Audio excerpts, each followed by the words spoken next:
आज की वीडियो में गायत्री मंत्र सबसे श्रेष्ठ, सबसे महान और सबसे निराला मंत्र, सबसे बड़ा मंत्र यानी कि महामंत्र क्यों है।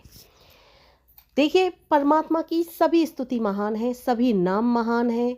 परमात्मा का किसी भी रूप में आप नाम लो, पूजा करो, पाठ करो, स्तुति करो, सब कुछ महान है। लेकिन फिर भी गायत्री मंत्र अलग क्यों है? गायत्री मंत्र को अलग क्यों कहा जाता है? गायत्री मंत्र क्यों है ऐसा कि उसकी स्तुति सबसे निराली है, उसकी महिमा निराली है और उसे सबसे बड़ा महामंत्र क्यों कहा गया है? एक उदाहरण से समझते हैं। देखिए, सब कुछ गेहूं के आटे का बनता है। गेहूं के आटे से ही रोटी बनती है, गेहूं के आटे से ही दलिया बनता है, गेहूं के आटे से पूड़ी कचौड़ी, गेहूं के आटे से ही मैदा, गेहूं के आटे से ही नूडल्स, यानी कि सब कुछ गेहूं के आटे से बनते हैं। ये चीज़ें जो चावल से बनाई जाती चीज़ें हैं वो चावल से बनती हैं, लेकिन इनका स्रोत क्या है? गेहूं और चावल।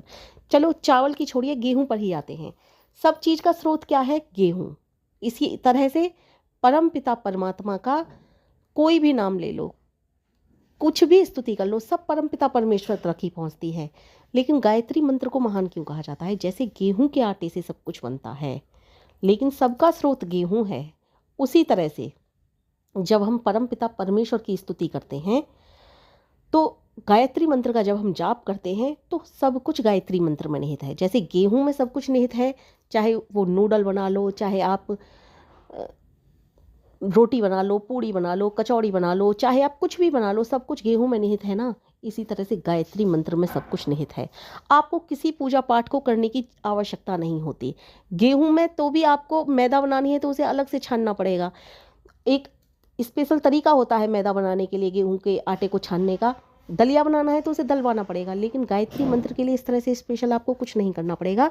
बस गायत्री मंत्र के ही जाप करने पड़ेंगे। यदि आप गायत्री मंत्र का जप करते हो तो आपको किसी भी पूजा पाठ स्तुति की, किसी भी चीज़ की कोई ज़रूरत नहीं है, क्योंकि गायत्री मंत्र हर तरह की प्रार्थना से समाहित है।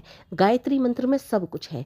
गायत्री मंत्र में चाहे आप सुख की कामना करें, चाहे आप किसी समृद्धि की कामना करें, चाहे आप मेरा ये काम बन जाए, ये काम मेरा हो जाए, चाहे आप अपने बच्चों की तरक्की के लिए कामना करें, चाहे आप पति की तरक्की के लिए कामना करें, चाहे आप लंबी उम्र की कामना करें, चाहे आप मोक्ष की ही कामना क्यों ना करें, सब कुछ गायत्री मंत्र में निहित है। इसलिए गायत्री मंत्र की प्रार्थना सब प्रार्थनाओं से होकर निकलती है। गायत्री मंत्र का यदि आप जाप करते हो तो आपको किसी भी प्रकार के मंत्र जप पूजा पाठ की आवश्यकता नहीं होती है।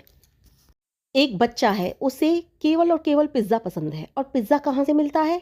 वो भी तो गेहूं के आटे से ही बनता है, गेहूं की मैदा से बनता है। लेकिन मैदा भी किससे बनती है? आटे से ही बनती है ना। आटा किससे बनता है? गेहूं से ही बनता है ना।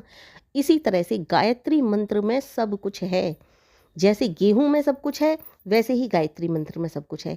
गेहूं में तो भी आपको बहुत मेहनत करनी पड़ती है। किसी भी चीज़ को एक नए तरीके से करने के लिए, नए तरीके से, जैसे दलिया बनाना है तो उसको दलना पड़ेगा, जैसे मैदा बनानी है तो उसको स्पेशल तरीके से छानना पड़ेगा, पूड़ियाँ बनानी है तो उसको पूड़ी का आटा लगाना पड़ेगा, कचौड़ियाँ बनानी है तो कचौड़ी का आटा लगाना पड़ेगा।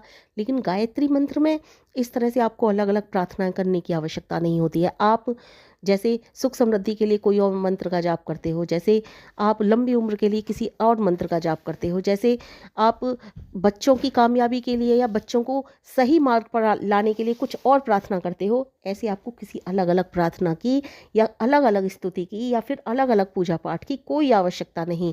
केवल और केवल गायत्री मंत्र के जप से ये सब कुछ संभव है। यहाँ तक कि लोक के साथ साथ परलोक भी गायत्री मंत्र के जप से संभव है।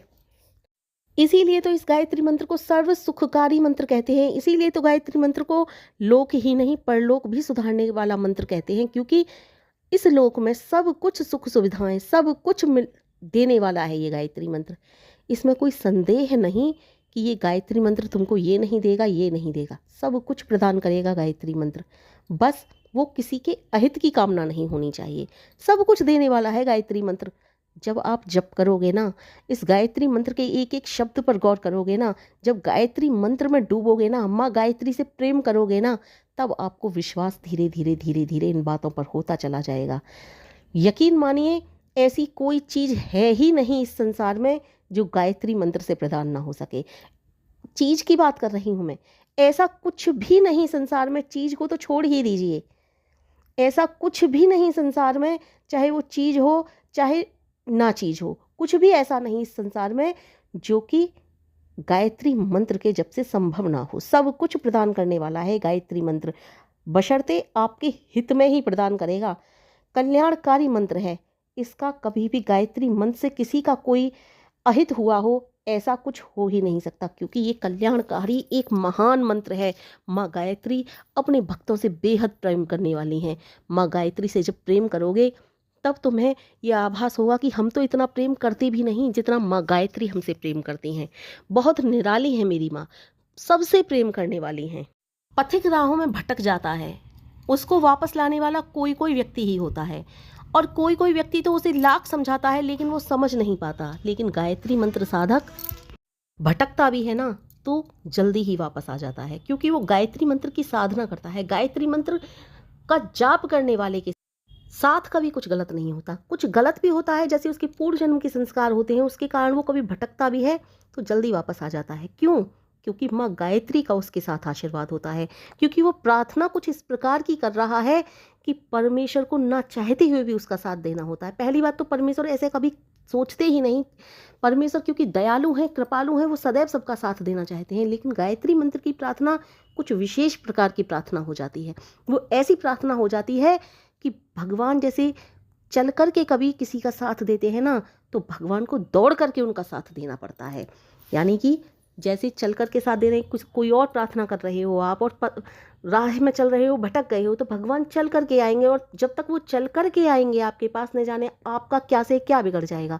लेकिन अगर आप गायत्री मंत्र की प्रार्थना कर रहे हो और आप चल रहे हो, भटक रहे हो, भगवान दौड़ करके आएंगे, और दौड़ करके आने में और चल करके आने में बहुत समय का वक्त लग जाता है। ये कहने वाला उदाहरण है, एक कहने के लिए उदाहरण दे रही हूँ मैं। भगवान चलकर और दौड़कर नहीं, भगवान तो हर जगह है, हर समय है, पूर्ण है। लेकिन ये एक उदाहरण के तौर पर समझाया है मैंने कि गायत्री मंत्र साधक के साथ कभी कुछ अहित नहीं होता। कुछ प्रार्थना इस प्रकार की है वो गायत्री मंत्र में, कुछ इस प्रकार से प्रार्थना है कि परम पिता परमेश्वर को दौड़कर आना ही पड़ता है अपने भक्त के लिए। बस आवश्यकता होती है तो इस बात की कि आप श्रद्धा, भक्ति और विश्वास के साथ गायत्री मंत्र का जप करें, प्रेम के साथ गायत्री मंत्र का जप करें। आपको पूर्ण विश्वास होना चाहिए कि माँ गायत्री आपके साथ हैं। फिर देखिए आपके सब बिगड़े हुए काम बनने लगेंगे। आपको दिन प्रतिदिन गायत्री मंत्र पर और विश्वास और विश्वास और विश्वास होने लगेगा, बहुत आनंद आने लगेगा, निस्वार्थ भक्ति आपके अंदर जाग जाएगी। आप सोचोगे कि मैं कहाँ था, क्या था और क्या से क्या हो गया हूँ।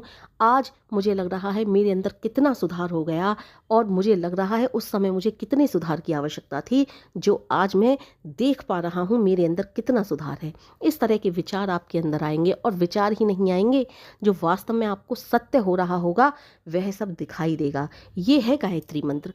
ये गायत्री मंत्र की महानतम लीला है, जो गायत्री मंत्र साधक को स्वयं और स्पष्ट दिखाई देती है। इसलिए गायत्री मंत्र सबसे महान और महानतम मंत्र है।